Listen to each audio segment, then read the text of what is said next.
Θα μας κάνεις ένα σύντομο μάθημα περί ανάρτησης. Θες. Θες. Ναι. Έχεις 3 λεπτά. 3 λεπτά τι να πω. Έχεις 3 λεπτά. Κοίτα, το έχω πάνω έτσι, βλέπεις. Ναι. Δεν πρέπει να είναι έτσι, πρέπει να τουλάχιστον το κρατάει το σφίγγι το πλατήριο. Ναι.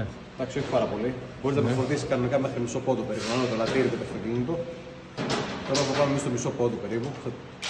Να είμαστε καλυμμένοι. Και είναι και μια έξτρα ρύθμιση αυτή εδώ, η προφόρτιση του λατήριου.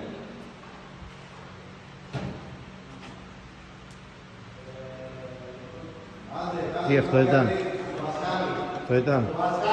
Σχεδόν. Δεν έχεις πει κάτι άλλο. Τι να πω. Στην αρχή δεν σου φτάνουν και τα 3 λεπτά. Τι θες να σε αναλύσω την ανάρτηση. Ναι. Τώρα άσε με τώρα. Πρέπει να κάνω δουλειά.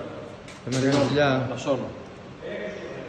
Φέρ' το λίγο το 19. Εντάξει, να το κλείσω το TikTok δηλαδή. Το TikTok. Ναι. Κλείσω, ναι.